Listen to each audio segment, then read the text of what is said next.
नमस्कार, देश की बात में आपका स्वागत है। मैं हूं अखिलेश शर्मा। देश के कई राज्यों में बारिश और बाढ़ का कहर है। बात गुजरात की करें तो वहां मूसलाधार बारिश की वजह से कई जिलों में हालात बेहद ख़राब हैं। वडोदरा, मोरबी, अहमदाबाद, वलसाड़, साबरकांठा और अरवल्ली जैसे शहरों में बड़ी तादाद में आबादी प्रभावित हुई है। नादियाद में पानी में फंसे हुए 15 लोग बचाए गए हैं। साबरकांठा में झील ओवरफ्लो हो गई। मोरबी और अमरेली में बांध के गेट खोलने पड़े। अरवल्ली में भी बांध ओवरफ्लो हो गया। सामान्य जनजीवन पूरी तरह से अस्त व्यस्त है। लोगों को सुरक्षित स्थानों पर भेजा जा रहा है। एनडीआरएफ, एसडीआरएफ की टीमें राहत बचाव के काम में जुटी हुई हैं। कुछ जिलों में सड़कों पर कई फीट तक पानी भरा हुआ है। गाड़ियां पानी में डूब गई। मौसम विभाग ने अगले 2 से 3 दिनों के लिए भारी बारिश का अलर्ट जारी किया है। बारिश के चलते बाढ़ प्रभावित इलाकों में स्कूलों में छुट्टी भी घोषित कर दी गई है।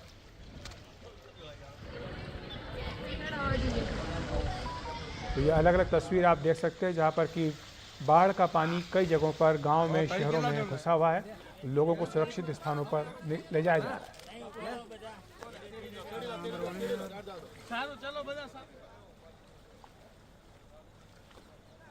और गुजरात के नाडियाद की बात करें तो शेडी नदी के पास एक गौशाला में फंसे 15 लोगों को बचाया गया है।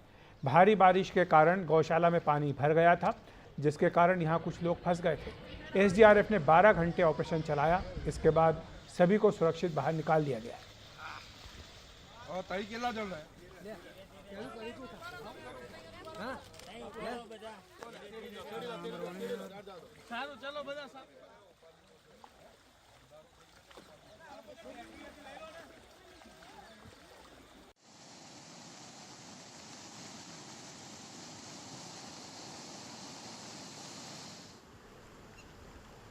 गुजरात में अमरेली की बात करें तो वहां पर थेबी बांध के 2 गेट खोल दिए गए हैं। लगातार हो रही बारिश के कारण बांध में पानी बढ़ गया है। इसका असर यह है कि आसपास के निचले इलाकों में बाढ़ का खतरा हो गया है।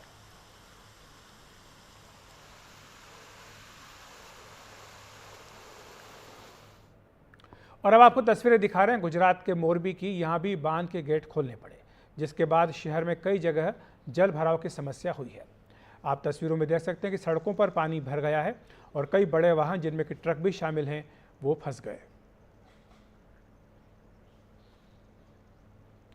अब आपको तस्वीर दिखाते हैं जामनगर की, जहां पर पानी के तेज बहाव के बीच खंबे पर फंसे युवक को हेलीकॉप्टर के जरिए सुरक्षित निकाला गया। भारी बारिश के कारण सड़कों पर पानी भर गया था। ऐसे में जान बचाने के लिए युवक खंबे पर चढ़ गया था। बाद में इसे सुरक्षित हेलीकॉप्टर के जरिए निकाल दिया गया। तो आप देख सकते हैं कि ये युवक खंबे पर था। खंबे पर चढ़कर इसने शरण ली थी। बाद में इसे हेलीकॉप्टर के जरिए सुरक्षित निकाला गया।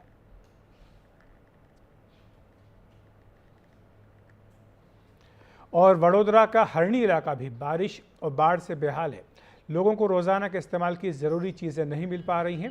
पिछले 24 घंटों से भी ज़्यादा समय से यहाँ पर अफरा तफरी का माहौल है।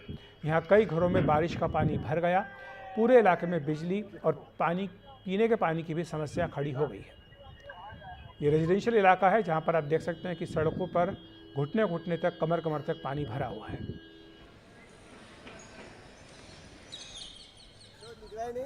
और वहीं अहमदाबाद के खेड़ा इलाके की बात करें तो वंठवाड़ी गांव के पास बाढ़ के पानी में कार में सवार 5 लोग फंस गए थे। इन लोगों ने जिला प्रशासन से संपर्क किया, जिसके बाद पुलिस और बचाव दल मौके पर पहुंचा। बाद में इन्हें जेसीबी की मदद से इनको रेस्क्यू किया गया।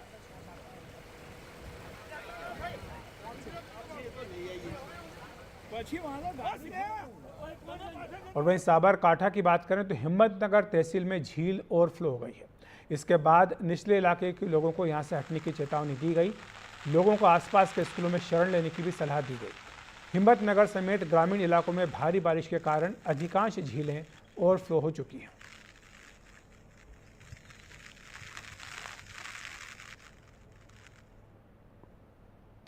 और रेल यातायात भी गुजरात में काफ़ी प्रभावित हुआ है। पश्चिम रेलवे के वडोदरा मंडल से जाने वाली कई ट्रेनें आज रद्द कर दी गई हैं। Dahanu road Vadodara Dahanu road superfast, छोटा उदयपुर प्रतापनगर पैसेंजर, इसे भी रद्द कर दिया गया। साथ ही Alirajpur Pratapnagar passenger, Ekta Nagar Pratapnagar MEMU, Pratapnagar Ekta Nagar MEMU, Ekta Nagar Pratapnagar MEMU, Pratapnagar Ekta Nagar MEMU और एकता नगर प्रतापनगर मेमू को भी रद्द कर दिया गया है।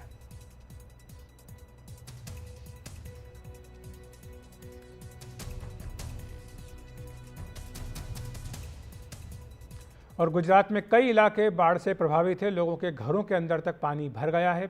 उनके पास ना तो अब खाने का कोई इंतज़ाम है और ना ही बिजली की कोई सुविधा है। लोग एक दूसरे को कंधे पर बिठाकर एक जगह से दूसरी जगह जाने को मजबूर हैं। हमारी सहयोगी वडोदरा के चापड़ गांव पहुंची और वहां का जायजा लिया। देखिए रिपोर्ट।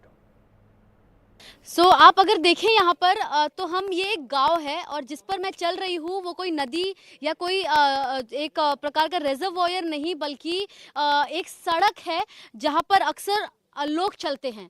लेकिन यहाँ पर इतना पानी जो है ऊपर आ चुका है कि मेरे कमर से ऊपर जो है यहाँ पर पानी है।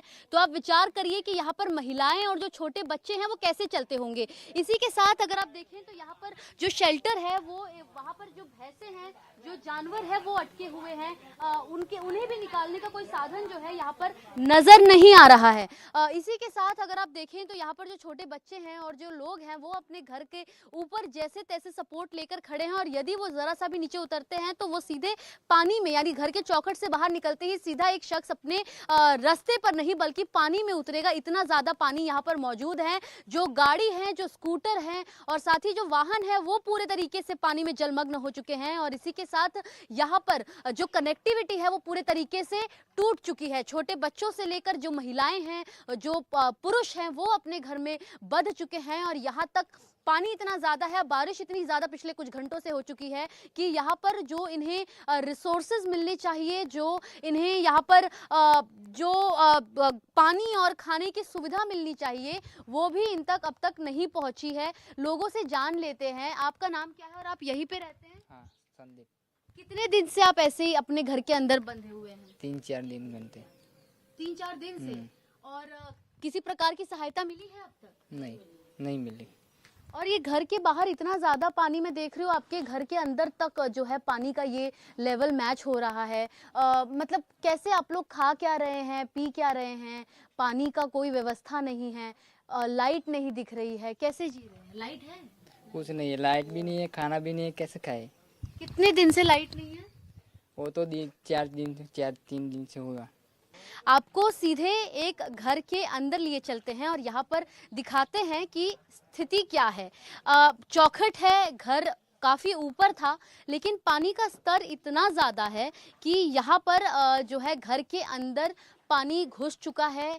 बिजली नहीं है, पीने का पानी नहीं है, खाने के लिए कुछ नहीं है, जिसके चलते लोग अपने घरों से बाहर निकलकर सहायता कभी ना कभी मिलेगी इसी उम्मीद में जो है यहाँ पर मौजूद हैं। और अगर आप देखें तो इसमें इस घर में जो खटिया है वो खटिया भी पूरे तरीके से पानी में डूब चुकी है। यदि मैं इस घर के अंदर जाऊँ तो आप देखेंगे कि जो पूरा सामान है वो एक सुरक्षित लकड़ी के प्लैंक पर रखा गया है ताकि वो ना भीगे, लेकिन उसके नीचे जो सारा सामान है वो पूरे तरीके से ध्वस्त हो चुका है, पानी में मग्न हो चुका है। आगे आइएगा। आपका नाम क्या है? तेजल मुकेश। तेजल, ये बताइएगा, ये आप इसी घर में रहते हैं? हाँ, इसी घर में रहते हैं।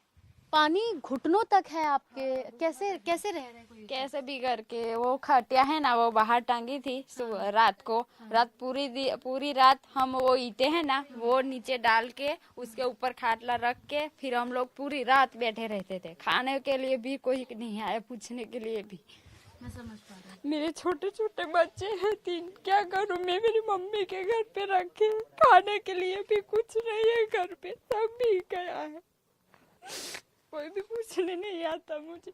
मेरे 3 बच्चे हैं छोटे छोटे, मम्मी के घर पे रखा है पर मम्मी के घर में भी पानी आ गया है। अब मैं लेने कैसे जाऊँ उन्हें? और आपके पति कहाँ पर है? वो भी वही मम्मी के घर पे गए हैं, वो रो रहे थे ना, वो मेरे जुड़वा बच्चे हैं जो। तीनों बच्चे आपके मम्मी के घर पर? हाँ, उनके घर में भी पानी आ गया है, इसलिए मम्मी के घर पे गए हैं लेने के लिए।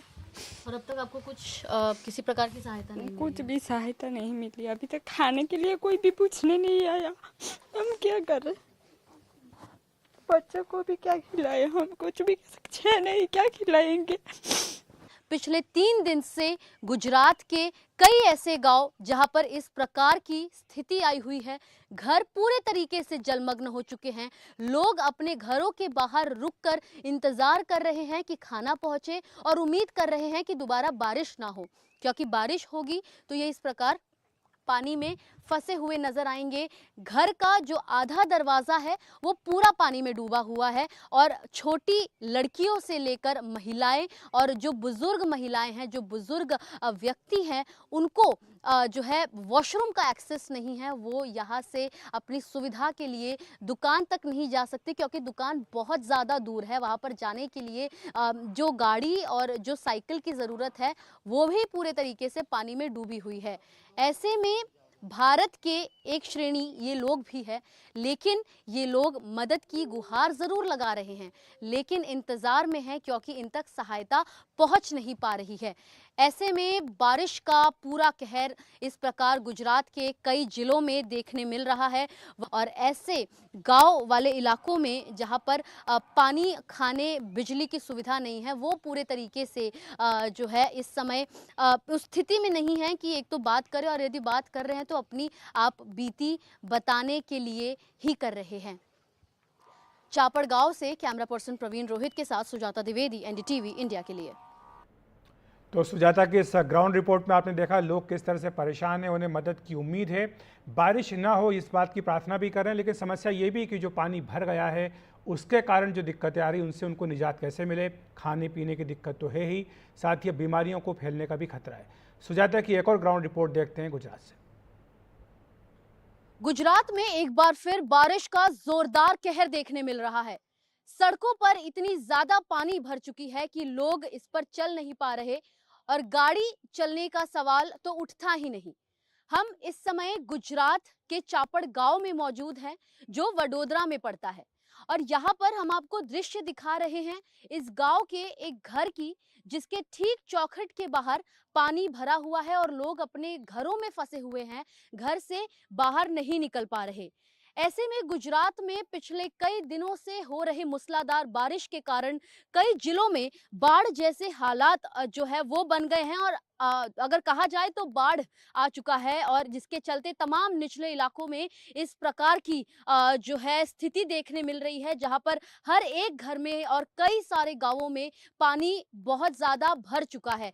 यहाँ पर अगर आप देखें तो लोग समझ नहीं पा रहे हैं कि आखिर उन्हें करना क्या है और कैसे अपना जो काम है उसे आगे बढ़ाना है और अपनी जो इनकी रोजमर्रा की जिंदगी है वो पूरे तरीके से अस्त व्यस्त हो चुकी है। अगले कुछ दिनों तक गुजरात में और खासतौर पर वडोदरा में रेड अलर्ट भी जारी कर दिया गया है। मौसम विभाग ने चेतावनी दे दी है और साथ ही गुजरात सरकार इस समय कोशिश कर रही है कि इस पूरे मामले को संज्ञान में लेते हुए जल्द से जल्द इन फंसे हुए लोगों को जो है मदद दी जा सके। हम बात कर लेते हैं इन घर की महिलाओं से जो यहाँ पर बैठी हैं।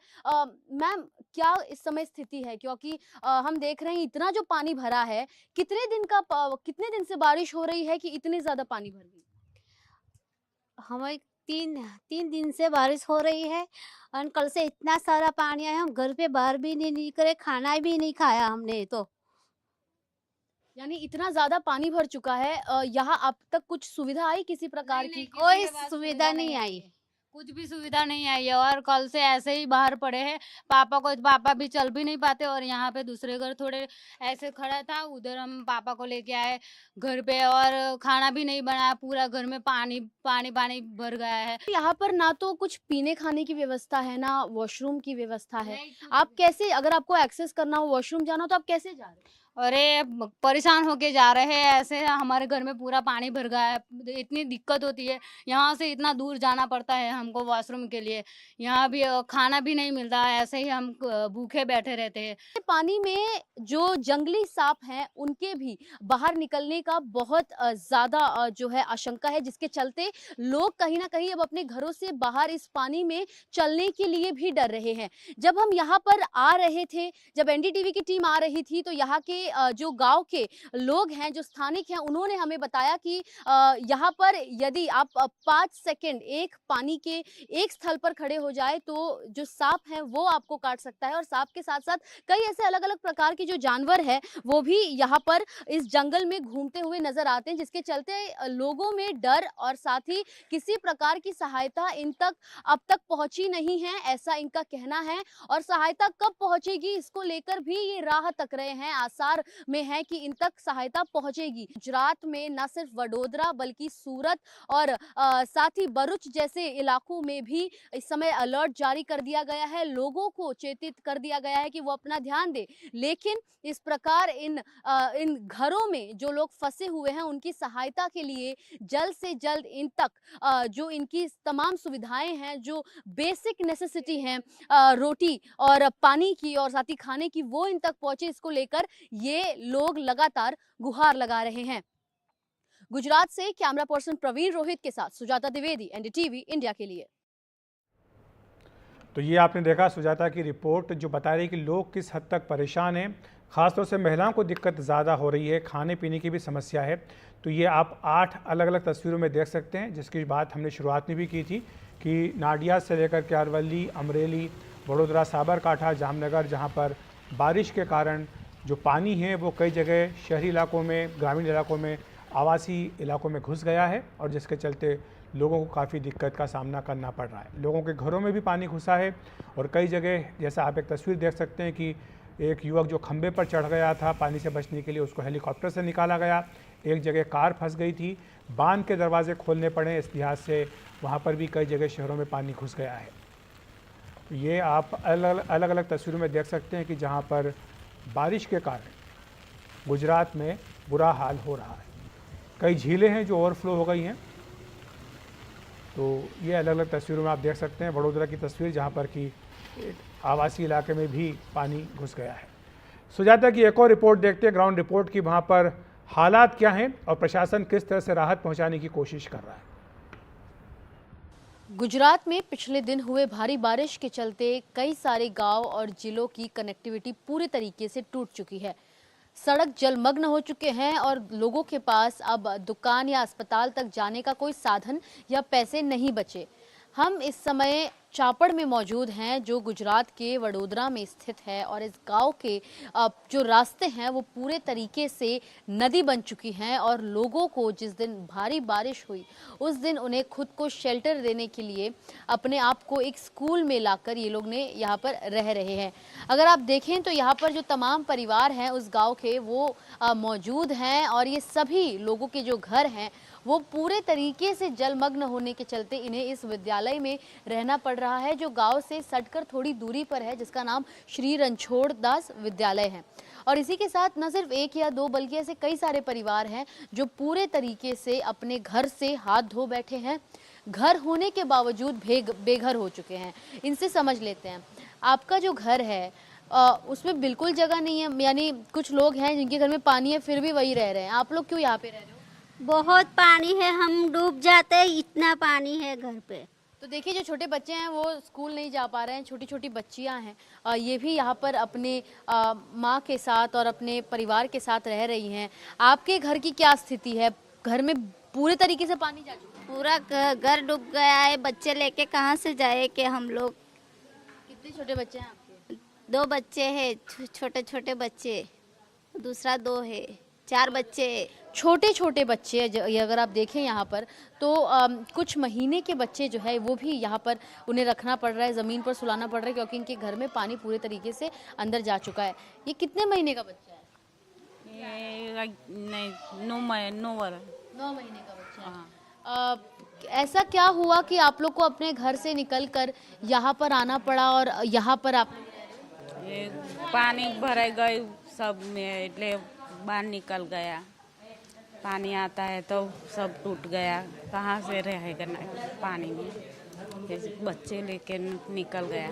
अगर आप देखें तो यहाँ पर इन्हें सहायता दी जा रही है, जो बर्तन है इसी में उन्हें खाना जो है वो कई सारे ट्रस्ट और सरकारी अधिकारियों के द्वारा दी जा रही है, जिससे लोगों को कहीं ना कहीं उनका आधार, उनका पोषण ज़रूर मिल रहा है। लेकिन फिर भी अपने घरों को याद करते ये लोग इसी सोच में हैं कि आखिर ये अपने घर वापस कब जा पाएंगे। हालांकि वो कब पॉसिबल होगा इसको लेकर भी इन्हें अब तक कोई विचार विमर्श शुरू भी नहीं किया, क्योंकि बारिश का जो रेड अलर्ट है वो कई दिनों से जारी है। जो कई सारे बुजुर्ग लोग हैं वो भी यहाँ पर मौजूद हैं, बैठे हैं और इंतज़ार कर रहे हैं कि यदि बारिश का कहर कम हो तो ये अपने घर की ओर बढ़ सके। ऐसे में अगले कुछ दिनों तक गुजरात में और ख़ासतौर पर वडोदरा, सूरत और भरूच जैसे इन बड़े जिलों में जो है इस प्रकार की भारी बारिश जारी रहेगी। मौसम विभाग ने रेड अलर्ट जारी किया है। वहीं दूसरी ओर ऐसे कई सारे ट्रस्ट इन लोगों की सहायता के लिए अब सामने आ रहे हैं, इन्हें डोनेट कर रहे हैं कि इन्हें इनके 2 समय का जो है खाना मिल सके। सरकार की ओर से भी पूरी कोशिश की जा रही है और प्रधानमंत्री ने भी खुद इस पूरे मामले को संज्ञान में लेते हुए दिशा निर्देश दिए हैं कि लोगों को और साथ ही तमाम उन गांव के लोगों को खासतौर पर उन पर ध्यान दिया जाए और किसी भी प्रकार की असुविधा इन्हें ना हो। छापड़ से कैमरा पर्सन प्रवीण रोहित के साथ सुजाता द्विवेदी, एनडीटीवी इंडिया के लिए। गुजरात के बाद अब बात करते हैं उत्तराखंड की। उत्तरकाशी में एक बार फिर भयावह मंजर नजर आया है। बारिश के चलते गंगोत्री हाईवे जगह जगह तालाब में तब्दील हो गया। वहीं वरुणावत पर्वत से देर रात तक रुक रुक कर बोल्डर गिरते रहे, जिससे लोगों में अफरा तफरी का माहौल पैदा हो गया। लोग घबराकर अपने घरों से बाहर निकल आए। फिलहाल जनहानि की सूचना नहीं है। लोगों को सुरक्षित स्थानों पर भेज दिया गया। वहीं सड़क किनारे खड़े कई वाहन मलबे में दब गए हैं। एसडीआरएफ और प्रशासन की टीम मौके पर मौजूद है।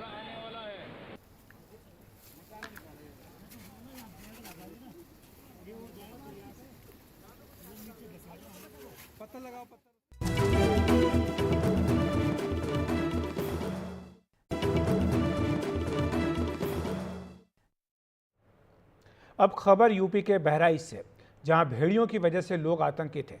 बताया जा रहा है कि ये आदमखोर भेड़िए हैं और बीते 2 महीनों में 8 लोगों की जान ले चुके हैं। हालात ये हैं कि गांव वाले रात में जागने को मजबूर हैं। 4 जिलों के डीएफओ को ड्यूटी पर लगाकर भेड़ियों को ढूंढा जा रहा है। देखिए ये खास रिपोर्ट। आपके क्षेत्र में जंगली जंतुओं द्वारा छोटे बच्चों एवं ग्रामवासियों पर हमला किया जा रहा है।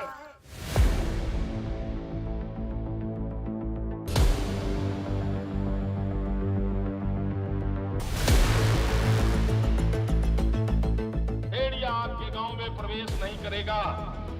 मेरे साथियों, टीम बना करके जागते रहेंगे।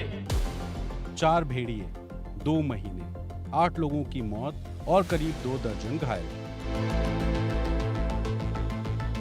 यूपी के बहराइच जिले में इन दिनों आदमखोर भेड़ियों का आतंक फैला हुआ है। बताया जा रहा है कि अब तक इन आदमखोर भेड़ियों ने 7 बच्चों और 1 महिला की जान ले ली है। हमारे यहाँ लगभग 2 महीने से भेड़िया, जो खुखार भेड़िया है, जो आदमखोर बन चुका है और हमारे यहाँ लगभग 9 से अधिक बच्चों की जान ले चुका है और घायलों की संख्या तो और भी उससे अधिक, 30 से अधिक लोगों के ऊपर और हमला किया है, जिनको जो है दवा के जरिए जो उनको ठीक कराया गया है। इस समय क्या कर रहे हैं रात में? इस समय हम लोग गांव में घूमते हैं कि ज़्यादातर लोग सोए ना और होशियार रहें, बच्चों को अपने सुरक्षित स्थान पर रखें। भेड़ियों के हमले का पहला शिकार जून के महीने में हुआ। इसके बाद कुछ दिन में एक के बाद एक भेड़िए अपना शिकार करते गए, लेकिन बीते 3 दिनों में उन्होंने 3 लोगों की जान लेकर इलाके में डर फैला दिया। जब हम पीछे घूम के देखे भाई दूध पीते के पीछे घूम के देखे तो भैया ना रहा है हमारे, तो हम देखे लागिन पापा से कहने देखो तो पंजा के निशान देखे तो ऐसे सब ढूंढे लगे, वैसे से ढूंढी तब जाके चड्ढी पाई नहीं, तब वैसे नहर लमका पाई नहीं। दरअसल यूपी के बहराइच जिले में इन आदमखोर भेड़ियों का आतंक बीते 2 महीनों से जारी है। बहराइच के महसी तहसील इलाके के कई गांवों में इन आदमखोर भेड़ियों की चहलकदमी देखी गई। इनको पकड़ने के लिए फिलहाल 4 जिलों के डीएफओ की ड्यूटी लगाई गई। वहीं खेतों की निगरानी ड्रोन से की जा रही है, लेकिन फिलहाल ये आदमखोर भेड़िए हैं कहाँ, ये किसी को समझ नहीं आ रहा। वन विभाग और जिला प्रशासन के लिए ये भेड़िए बड़ी चुनौती बन गए। इन्हें पकड़ने के लिए अब टीमें भी बनाई गई हैं। तुम बिचम रहा करो। 7 घटनाएं इस तरीके की हुई हैं और कुछ जो है वो दुर्घटना वाली भी हुई हैं, जिसमें चोटें वगैरह लगी हैं। वन विभाग की टीम लगी हुई है, पुलिस विभाग की भी रात में गश्त कर रही है टीम। आज मेरे द्वारा और जो हमारे वन विभाग के जितने भी अधिकारीगण हैं उनके द्वारा भी निरीक्षण किया गया। तो इसमें एक नई रणनीति बनाई गई है, क्योंकि जिन गाँव में हमने टीमें लगाई थी तो उन 32 गाँव में अब अटैक नहीं हो रहे हैं और भेड़िए की मूवमेंट है वो इस साइड में देखी गई है। तो वन विभाग के द्वारा, पुलिस विभाग के द्वारा, प्रशासन के द्वारा अब टीमें इस क्षेत्र में जो हैं वो ज़्यादा लगाई जाएंगी। प्रशासन ने भेड़ियों को खोजने के लिए ड्रोन कैमरा का इस्तेमाल भी किया। वन विभाग की टीमें भी लगाई गई और वरिष्ठ अधिकारियों की ड्यूटी भी लगाई गई। अब प्रशासन के साथ ग्रामीणों ने भी उन्हें खोजने का काम संभाल लिया है। फिलहाल लापता भेड़ियों के खौफ से ग्रामीण परेशान हैं, तो वहीं इन्हें खोजना प्रशासन के लिए एक बड़ी चुनौती बन गई है। अब देखना होगा कि क्या प्रशासन पहले इन भेड़ियों को ढूंढ करके पकड़ लेता है या फिर ये भेड़िए अपना अगला शिकार तलाश करने में सफल हो जाते हैं। बहराइच से अपने सहयोगी सलीम सिद्दीकी और कैमरा पर्सन वीरेंद्र सैनी के साथ रणवीर, एनडीटीवी इंडिया के लिए।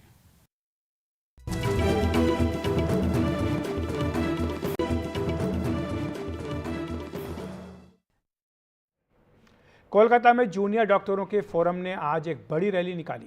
इसमें हजारों की संख्या में जूनियर डॉक्टर और उनकी फैकल्टी मेंबर शामिल हुए। यह रैली श्याम बाजार से धर्मतला इलाके तक निकाली गई। जूनियर डॉक्टर कल छात्रों के प्रोटेस्ट में शामिल नहीं हुए थे। इसे लेकर उनका कहना था कि उस प्रोटेस्ट में कुछ पॉलिटिकल लोग शामिल थे, इसीलिए उन्होंने अपने प्रोटेस्ट को उससे अलग रखा। 9 अगस्त को आरजी कर मेडिकल कॉलेज एंड हॉस्पिटल में ये दर्दनाक घटना हुई थी, जिसने पूरी दुनिया का ध्यान अपनी ओर खींचा है। कोलकाता में जूनियर डॉक्टरों के फोरम का एक बड़ा मार्च निकल रहा है और हजारों की संख्या में डॉक्टर शामिल हुए हैं। ये देखिए, मथुरा से एक शख्स आए हैं इंसाफ की मांग लेकर। कहाँ से आए हैं भैया आप? मैं मथुरा से आया हुआ। अच्छा, क्या डिमांड है आपकी? क्यों इतने लंबा सफर तय किया? ऑल ओवर वर्ल्ड में चल रहा है ये जस्टिस के लिए, क्योंकि इसमें कम से कम तकरीबन 15 से 20 दिन निकल चुके हैं, कोई अभी जस्टिस का नहीं हुआ है। क्योंकि ये बहुत गंदा लग रहा है मेरे को, मुझे बहुत दुख हुआ है। तो वहाँ से साइकिल चला के आए? भाई साइकिल से आया हूँ मैं। 15 तारीख को चला था घर से और 23 तारीख को मैं दोपहर में आ गया था 8 दिन में। तो ये देखिए, साइकिल पर ये जस्टिस की मांग कर रहे हैं और ये जैसा बता रहे हैं कि लंबा सफर तय किया है, मथुरा से लेकर यहाँ था। और यहाँ पर देखिए, जो जूनियर डॉक्टरों का ये मार्च है ये शुरू हो चुका है और ये मार्च श्याम बाजार से लेकर धर्मतला इलाके तक जा रहा है। तमाम जो जूनियर डॉक्टर्स हैं वो इस मार्च में शामिल हुए हैं और ये मार्च जो है वो लगातार बढ़ता हुआ है और इनकी मांग डॉक्टरों की यही है कि इंसाफ मिले। एक तरफ आज बीजेपी ने पूरा पश्चिम बंगाल बंद किया है 12 घंटे के लिए, दूसरी तरफ जो डॉक्टरों का गुस्सा है वो थमने का नाम नहीं ले रहा है। तमाम जो डॉक्टर्स हैं वो इस मामले में अपनी जो डिमांड्स हैं उनको लेकर ये एक बहुत बड़ा मार्च निकाल रहे हैं। हजारों की संख्या में जो जूनियर डॉक्टर्स हैं वो इस मार्च में शामिल हुए हैं और देखिए कि लगातार जो मार्च है वो आगे की तरफ बढ़ रहा है और ये सामने टेम्पू के ऊपर डॉक्टर बैठे हुए हैं, हाथों में बैनर पोस्टर हैं। जो डॉक्टरों के परिवार के लोग हैं वो भी इस मार्च में शामिल हुए हैं। तो ये मार्च जो है श्याम बाजार इलाके से लगातार धर्मतला की तरफ बढ़ता हुआ है और ये मार्च जो है लगातार आगे की तरफ जारी है। कुछ डॉक्टरों से बात करते हैं। क्या डिमांड्स हैं आप लोगों की? हमारा डिमांड है we want justice for Abhaya. हमारा डिमांड है सिक्योरिटी। हमारा प्राइमरी डिमांड है we want justice for Abhaya and we want punishment, capital punishment for the person who has actually done this crime. अच्छा, कल मंगलवार को प्रोटेस्ट हुआ था स्टूडेंट्स का, आप लोग क्यों शामिल नहीं हुए उसमें? वो हम लोगों का प्रोटेस्ट नहीं था, वो एक पॉलिटिकल प्रोटेस्ट था। हम लोगों ने अपना स्टैंड क्लियर रखा था कि ये कोई स्टूडेंट प्रोटेस्ट है, पॉलिटिकल स्टूडेंट प्रोटेस्ट नहीं है, इसलिए हम लोग शामिल नहीं हुए। तो देखिए, यहाँ पर जूनियर डॉक्टरों का जो मार्च है वो लगातार आगे की तरफ बढ़ता हुआ और जो इनकी डिमांड्स हैं, जस्टिस की डिमांड है और ये चाहते हैं कि जल्दी जांच हो इस पूरे मामले की। और यहाँ से ये लगातार जो मार्च है, हजारों की संख्या में डॉक्टर आगे बढ़ रहे हैं। क्या डिमांड्स है आप लोगों की? क्या डिमांड्स है? From the first day, we have several demands. We already informed the authorities about the demand. The first one is justice. Justice for our sister. The justice still pending. Today is the 20th day. From the day 0 of the incident, still the justice is pending. And the second one is arrest of all the culprits who are involved in this heinous crime. Most important thing is security. Without security, we cannot join in our duty place. तो आप देखिए कि यहाँ पर जो doctors हैं उनका ये एक बड़ा मार्च आपको नजर आएगा और यहाँ पर लगातार जो डॉक्टर्स हैं वो श्याम बाजार इलाके से जो धर्मतला इलाका है वहाँ की तरफ आगे बढ़ रहे हैं और हजारों की संख्या में डॉक्टर शामिल हुए हैं। इस रेप और हत्या के मामले को करीब 15 दिन बीत चुके हैं, उसके बाद भी जो डॉक्टर्स हैं उनका गुस्सा कम होने का नाम नहीं ले रहा है। और यहाँ पर न सिर्फ डॉक्टर बल्कि उनके फैकल्टी मेंबर्स भी इस प्रोटेस्ट में शामिल हुए हैं। तो लगातार जो डॉक्टरों का मार्च है वो कोलकाता की सड़कों पर निकलता हुआ और जो डॉक्टर्स हैं वो लगातार जो है डिमांड्स कर रहे हैं जस्टिस की। कुछ और लोगों से बात करते हैं जो कि यहाँ पर है। कल जो है मंगलवार को स्टूडेंट ने प्रोटेस्ट किया था, उसमें आप लोग शामिल नहीं हुए थे? देखिए, उनका आंदोलन है, हमारा जो जूनियर डॉक्टर फोरम है, हम लोगों का ये विचार चाहिए, जितना जल्दी चाहिए। हम अपनी तरफ से आंतरिक तरीके से हमारे सारे जो हायर अथॉरिटी है उनसे ये मांग करते हैं कि जितना जल्दी हो सके हम लोगों को अपना जस्टिस दे दीजिए। डिमांड तो सेम ही है कि हम लोगों को जो घटना घटी है इसका डिमांड चाहिए, इसका जस्टिस चाहिए और इसका रिपीटेशन नहीं होना चाहिए। और ये जो आज डेट दिया जा रहा है, कल डेट दिया जा रहा है, इसके बदले जितना जल्दी हो सके इसका जस्टिस हमें चाहिए। 3 हफ्ता होते जा रहे हैं लेकिन कुछ प्रोग्रेस नहीं हुआ है, तो इस चीज को हम लोगों को सुधारना चाहिए। तो आप देखें कि यहाँ पर कितनी बड़ी संख्या में जूनियर डॉक्टर फोरम के लोग शामिल हुए हैं और उनका कहना यह है कि जो मंगलवार को छात्र संगठनों ने प्रोटेस्ट किया था उससे इन्होंने अपने आप को दूर रखा है, क्योंकि उसमें कुछ पॉलिटिकल लोग शामिल थे, इसीलिए इन्होंने अपना सेपरेट प्रोटेस्ट निकाला है। आपको दूर दूर तक जो जूनियर डॉक्टर्स हैं वो यहाँ पर नजर आएंगे और श्याम बाजार से लेकर धर्मतला इलाके तक करीब 2 से 2.5 किलोमीटर लंबा ये मार्च जो है वो निकाला जा रहा है। और यहाँ पर बड़ी संख्या में जो डॉक्टर्स हैं वो इंसाफ की मांग को लेकर आगे बढ़ रहे हैं। कोलकाता की सड़कों पर ये नज़ारा आपको दिखाई देगा। जो बीजेपी का बंद है 12 घंटे का, उसके साथ साथ सड़कों पर अब डॉक्टर भी उतर आए हैं। कोलकाता से कैमरा पर्सन GD शंकर के साथ मुकेश सिंह सेंगर, NDTV इंडिया। और राष्ट्रपति द्रौपदी मुर्मू ने कोलकाता बलात्कार और हत्या को लेकर पहली बार बयान दिया है। PTI से बातचीत में उन्होंने कहा कि इस घटना को लेकर वे हताश और भयभीत हैं। कोई भी सभ्य समाज अपनी बेटियों बहनों पर इस तरह की दरिंदगी की इजाज़त नहीं देगा। इस घटना पर प्रदर्शनों के बावजूद अपराधी दूसरी जगहों पर घात लगाए बैठे थे। समाज को ईमानदार निष्पक्ष आत्मनिरीक्षण की ज़रूरत है। निर्भया के 12 साल बाद अनगिनत बलात्कारों को समाज भूल चुका है। ये सामूहिक भूलने की बीमारी अप्रिय है।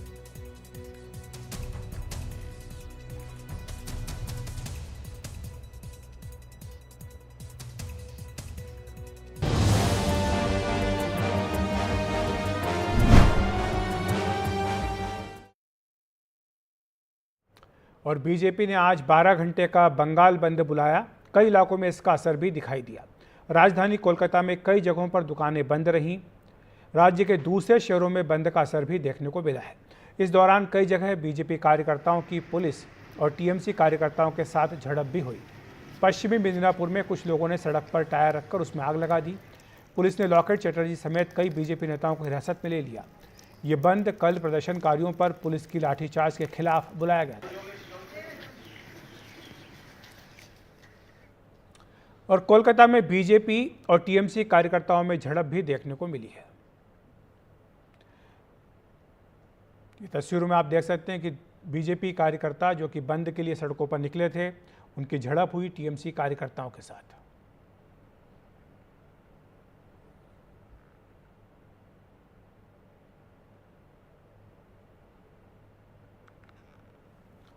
और बंगाल बंद के दौरान विरोध प्रदर्शन कर रहे कई बीजेपी नेताओं को पुलिस ने हिरासत में ले लिया। इनमें लॉकेट चटर्जी भी शामिल हैं।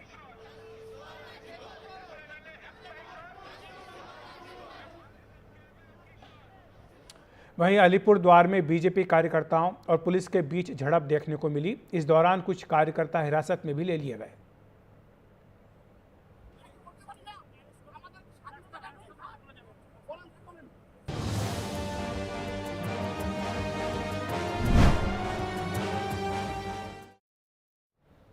दिल्ली सरकार में मंत्री सौरभ भारद्वाज ने रिज इलाके में पेड़ों की कटाई को लेकर एक बार फिर उपराज्यपाल विनय कुमार सक्सेना पर निशाना साधा है। उन्होंने सुप्रीम कोर्ट में पेड़ काटने वाली कंपनी द्वारा दाखिल हलफनामे का हवाला दिया और LG पर निशाना साधा। उन्होंने कहा कि उन्हीं के आदेश पर 1100 पेड़ गैरकानूनी तरीके से काटे गए। एग्जीक्यूटिव इंजीनियर ने, डीडीए के एग्जीक्यूटिव इंजीनियर ने डीडीए के कॉन्ट्रैक्टर को मेल करके लिखा, और एक नहीं दो मेल करके लिखा कि उपराज्यपाल का दौरा हुआ था और डायरेक्शन मिली है कि पेड़ों को काट दिया जाए। एक तो वो माफी मांगते हैं पहले सुप्रीम कोर्ट से कि हमने सुप्रीम कोर्ट से सच छिपाया। क्यों छिपाया?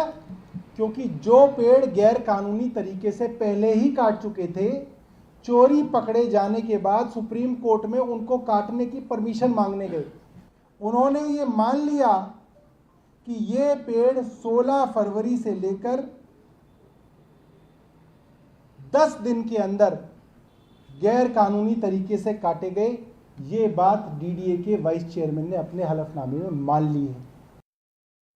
और अब खबर यूपी के बुलडोजर से जुड़ी हुई। बुलडोजर चलने पर पीड़ित का विरोध करना आम है, लेकिन सिद्धार्थनगर जिले में ये बात खास इसलिए हो गई क्योंकि 2 सरकारी विभागों के अधिकारी ही बुलडोजर को लेकर भिड़ गए।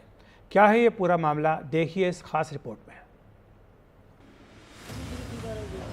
ये जो बड़ा सा द्वार आप देख रहे हैं, ये दरअसल पुलिस थाने का द्वार है, और ये जो दीवार आप देख रहे हैं, ये सिद्धार्थनगर की सदर तहसील है।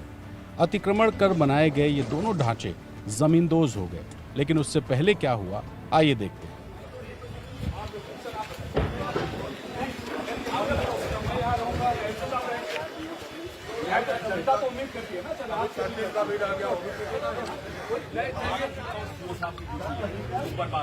मुझे जिससे बात करना था मैं आप करिए, अभी करिए। आप कहिए ना, एडीएम साहब कह रहे हैं, आपसे सिंबॉलिक आगे तोड़ लीजिए बनेगी। दरअसल सिद्धार्थनगर में अवैध अतिक्रमण हटाने के अभियान में पता चला कि थाने और तहसील के बीच में जो सड़क है वो कागजों में 18 मीटर की है, लेकिन हकीकत में मात्र 10 मीटर की। ऐसे में प्रशासन ने जब थाने की दीवार गिराने के लिए बुलडोजर लगाया तो पुलिस वाले आकर सामने खड़े हो गए और कहने लगे कि गिराना है तो पहले तहसील की दीवार गिराइए। इसके बाद क्या हुआ, जरा आप खुद देखिए। जो भी अवैध अतिक्रमण था उनको नोटिस देने के उपरांत जो भी गलत पाए गए वो सभी लोगों को खाली करा लिया गया। तहसील की भी दीवार गिराई गई, थाने का गेट गिराया गया, क्या ये भी अतिक्रमण की जद में था? नहीं, वो मानक के अनुसार नहीं था, तो दोनों को समन्वय बैठा करके उसको भी हटाया गया।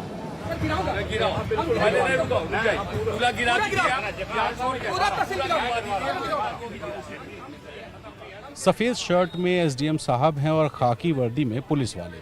एक तरफ एसडीएम और एडीएम और दूसरी तरफ कोतवाली के सीओ और कोतवाल एकदम आमने सामने। पुलिस के पहले थाने की दीवार गिराने के विरोध को देखते हुए एसडीएम साहब ने कहा कि पहले तहसील की दीवार गिराओ, उसके बाद थाने की भी दीवार गिराई जाएगी। सर अच्छा ही हुआ है, जब रोड का विकास हो जाएगा, चौड़ी कर होगा तो रोड का विकास हो जाएगा, ठहराव भी होगा। मेरा खुद का भी मकान गिरा हुआ है जहाँ पे मैं इस समय प्रेजेंट टाइम पे खड़ा हूँ। विकास होगा, हम लोग का व्यापार बढ़ेगा, आपको रोजगार भी मिलने लगेंगे, आम पब्लिक को भी सुविधाएं मिलने लगेंगी। सरकार किसी के साथ भेदभाव नहीं किया। सरकार खुद अपना बुलडोजर से अपना ही जिला पंचायत, थाना, तहसील सब कुछ ध्वस्त किया हुआ है, जिससे सभी को परेशानियों से निजात मिले। फिलहाल प्रशासन के 2 विभागों में हुई बहस एक अच्छा संकेत भी देती है कि अगर कोई गलत है तो बुलडोजर उस पर चलेगा, चाहे वो आम आदमी हो या फिर सरकारी विभाग। ऐसे में उम्मीद है कि आने वाले दिनों में इसी तरह से अवैध अतिक्रमण हटाने की कार्रवाई होगी और इस कार्रवाई में हर उस आदमी पर कार्रवाई होगी जो कि गलती करेगा। सिद्धार्थनगर से अपने सहयोगी सलमान आमिर और कैमरा पर्सन वीरेंद्र सैनी के साथ रणवीर, एनडीटीवी इंडिया के लिए। और अब से कुछ देर बाद ठीक 7 बजे विकास भदौरिया के साथ देखिए दीदी राज बेखौफ बमबाज।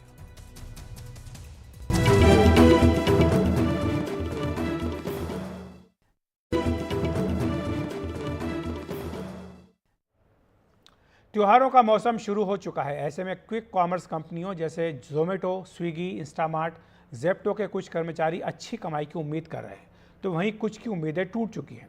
वहीं हायरिंग कंपनियां भी त्योहारी सीजन में अपने डिलीवरी नेटवर्क को मजबूत करके डिमांड को पूरा करने की तैयारी में है। देखिए प्रेरणा शर्मा की ये ग्राउंड रिपोर्ट। प्लॉट खरीदने का सपना संजोए देवेश इस बार त्योहार के मौसम में अपना सपना पूरा करना चाहते हैं। वो जोमेटो में डिलीवरी पार्टनर का काम करते हैं दिल्ली में अपनी पत्नी और 4 साल के बेटे के साथ रहने वाले देवेश त्योहार के दिनों में ज्यादा कमाई के लिए 15 घंटे तक काम करते हैं। त्योहार के सीजन में बढ़ती मांग के कारण परेशानी तो होती है, लेकिन उनके दिल में उम्मीद की रोशनी बाकी है। गाड़ी थोड़ा सा हमें भगानी पड़ती है, थोड़ा सा हमारे ऊपर प्रेशर रहता है कि जल्दी जल्दी ऑर्डर दे दें ना, फिर कस्टमर कॉल करेगा कि हमारा ऑर्डर आया नहीं, ऑर्डर लेट हो रहा भैया, बट हमारे ऊपर ही प्रेशर रहता है। कंपनी तो अपना फ्री हो जाती है ऑर्डर दे के हमें। अभी हम चल रहे थे 1200-1300 डेली पर में 10 घंटे में हो जाते थे। अभी हम 12 से 13 घंटे भी काम कर रहे हैं तो उतना नहीं हो रहा, 900, 800, 1000 रुपये। दिवाली आ रही है, दशहरा आ रही है, अच्छे अच्छे त्यौहार आ रहे हैं, अभी छठ पूजा भी आ रहा है, लोग राइडर कम होंगे, ऑर्डर बढ़ेगा तो हमारी थोड़ी कमाई बढ़ेगी, तो हम भी थोड़ा सा त्योहार के बाद भी हम थोड़ा सा घूमेंगे। देवेश अकेले नहीं जो सपनों और उम्मीदों को पूरा करना चाहते हैं।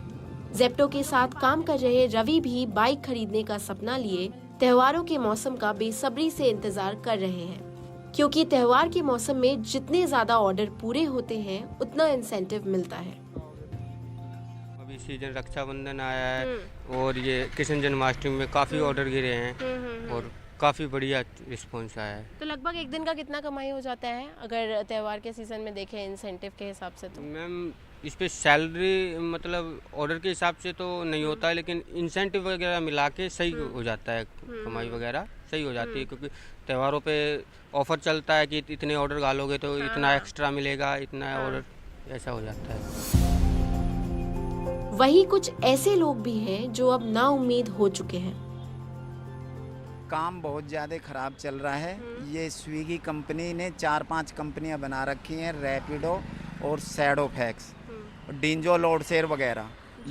बंदे स्विगी के बंदे बैठे रहेंगे और काम जो हो ना दूसरे बंदे को देते रहते हैं ये, और स्विगी के बंदे को काम नहीं देंगे।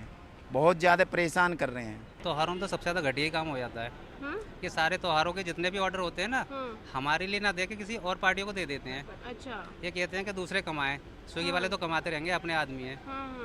ये है इनका इंसेंटिव, दे देते हैं 50 रुपये एक्स्ट्रा पर ऑर्डर पर। हम यहाँ बैठे बैठे 2 घंटे तक सूख जाते हैं, 50 रुपये के लिए ऑर्डर ही नहीं मिलता, तो उसी के लिए हम आते हैं और पूरा त्योहार खराब करके घर चले जाते हैं।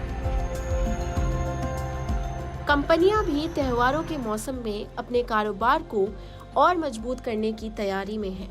कंपनियों में डिलीवरी पार्टनर्स की डिमांड में 40% बढ़त की उम्मीद, बिक्री में 35% इजाफे की उम्मीद, 12.5 लाख लोगों को नौकरियां मिलेंगी, मौजूदा कर्मचारियों को ज्यादा कमाई की उम्मीद, बोनस और इंसेंटिव की उम्मीद भी है।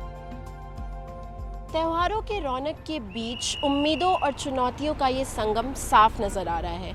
नई हायरिंग और इंसेंटिव्स के इस दौर में जो कर्मचारी हैं वो अपने सपनों को साकार करने का आस लगाए बैठे हैं।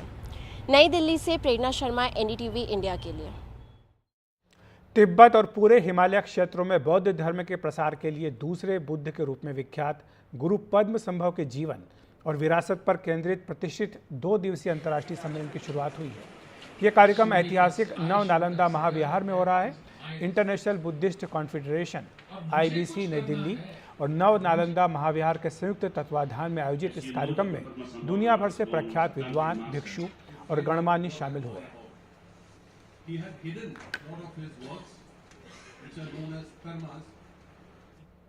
तो देश की बात में इतना ही। नमस्कार।